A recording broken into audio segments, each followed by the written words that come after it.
Monsoon आवडणाऱ्या आणि न आवडणाऱ्या दोन्ही लोकांना प्री मान्सूनच्या निसर्गरम्य शुभेच्छा. हा व्हिडिओ शूट होतोय थेट जावळी खोऱ्यामधून आणि इथे प्री मान्सूनला सुरुवात तोपर्यंत होत नाही जोपर्यंत करवंदाच्या जाळ्या करवंदाने अशा गच्च भरत नाहीत.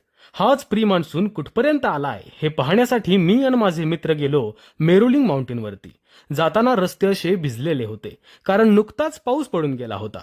सूर्य सुद्धा सूर्यास्ताला आला होता, त्यामुळे निसर्ग 4K रिझॉल्युशन मध्ये झळकत होता. रस्त्यातच आम्हाला करवंदाचं जाळं भेटलं. मग कधीच न मिळाल्यासारखं सगळे त्यावर तुटून पडले.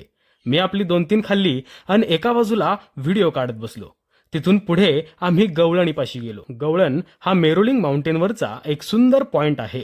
इथे दगडावर दगड अशा प्रकारे ठेवले आहेत की लांबून ते गवळणीसारखे दिसतात, म्हणून याला गवळण म्हणतात. मागे कनेर डॅमच्या बॅक वॉटरमुळे सनसेट इतका मस्त दिसत होता की सगळे त्याला कॅमेऱ्यामध्ये